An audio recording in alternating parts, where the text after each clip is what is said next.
Right, so we've got another EV installation today for a mid-terrace property. The problem here is that they've got the electric meter supply at the front of the property and then the car parking space at the very bottom of the property, bottom of the garden. So a massive cable run. We'll have to get the cable through the house, through the garden and to the back of the house. So let's just have a look at the external part of the cable run. We'll be coming out of that through with the SWA cable and go along the bottom of the fence all around, and the cable run would go down to, it would come along here along the bottom of that brick wall up to here, and then the car charger would go somewhere roughly about here. As you can see, the two of the parking bays are at the back of the property and her car is parked just out there, the Polestar. So she'll be bringing the Type 2 cable over the brick wall and then plugging into the charger to charge. One of the other challenges we got here is the Wi-Fi connectivity, because it's quite a distance from the main house down to where the charger is. We're not too sure if the Wi-Fi would reach out there, so we are likely to install another Cat 6 cable along with the main cable run. This is mainly to get the network connectivity out to here somewhere, and if the Wi-Fi is not strong enough, we could add a little external POV access point, and that would get the unit to connect online. So for this installation, we got our SWA cable ready. We were going to use the EV Ultra, but because we end up going to have another Cat 6 cable run anyway, we're going to run them just separately. So that's just a standard 3-core 6mm SWA. We got a bunch of external grade Cat 6, and then this is the charger that's going in. Another one of the EVEC chargers. Lately we've been installing quite a lot of them. They're nice box standard, you know, nothing too fancy about them, but they work fine. We haven't had much trouble with them. Connecting to the internet and things, the app usability, everything's fairly straightforward. So that is the EVEC 7.4 kilowatt untethered EV charger. So it just got the plug-in outlet in here. So we're going to be installing it somewhere about here. We were thinking of having it out there by where the car is, but the problem is that because it's the back of the, it's a bit windy here. Let me just get this out of the way. Because it's the back of the property, we don't want anybody to come and tamper with it. So we're going to be putting this on this side of the garden, and then they can just run the cable over it into the car. So that's the plan. So a lot of installation work. So yeah, a lot of installation work. That's just the cable run up to the house, and then from here onwards we need to get another indoor type, just a twin and earth 6mm cable from there back into the fuse box. So that would be another challenging part of the installation. So yeah, a lot to get on with. Let's get to it. Let's get a start.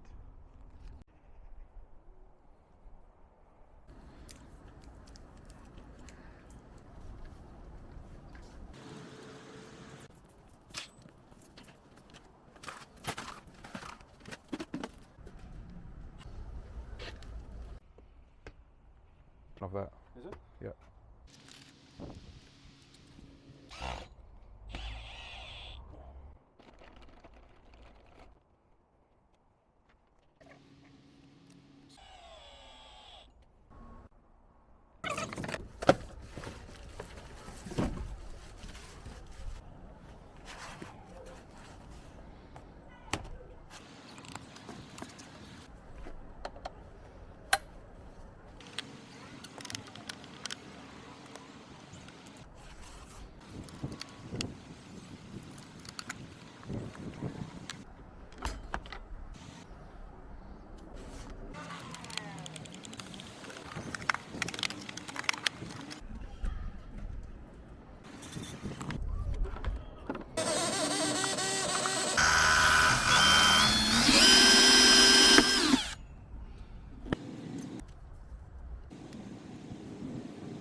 Yeah, I'll check.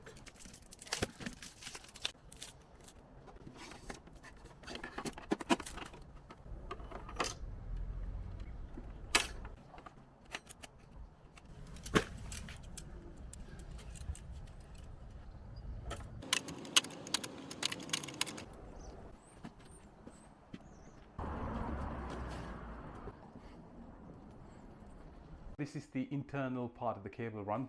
It's a fairly challenging cable run. We've got the fuse box in this position over here in that cupboard. We're going to go down and then drill through. The rest of the cable run in this area will be underneath the kitchen units, because you've got about 10 centimeter gap behind the plinth. So we're going to remove the plinth, run the cable behind it, and then come out from this side of the unit here. I managed to get a cable run all the way through, and we are half a way through pulling that cable now. They are going to have this washing machine going in here, so that cable run is not going to be visible.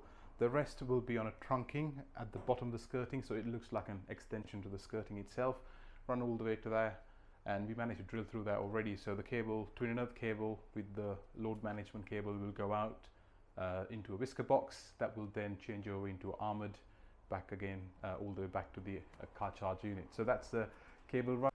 In terms of the fuse box setup, so that's the current existing fuse box. I've taken off the cover just to see the internals of it. We are not going to be wiring straight into this. What we're going to be doing is that we're going to add a separate mini EV metal distribution box in here, which would have the surge protection, type A RCD and all of that, and that would feed the fuse box. So the load management cable will then go into the other side, connect into the meter position, and this would be just feeding straight in. So it's more independent from the rest of the house fuse box. We just can't find all the right types of surge protection, and it's going to be a bit of a difficult thing to get that up to spec to get the EV charger connected. So it's so much easier to just keep the EV charger on its own. So we're going to utilize that space there for that part of the job. Bit of a tight space in here, but hopefully we can get everything through. And yeah, so let's get to it. Right, so I've got the internal trunking works all complete up to that corner. The cable's fed through the hole, and my colleague is installing a whisker box out here where the cables will come through, and then the armoured cable will terminate to the bottom of that whisker box and join into the cable coming from inside of the house. So yeah, he's working on these bits in here. I'm going to go inside and start with the fuse box.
So that's the end of another EVEC 7.4 kilowatt car charge installation.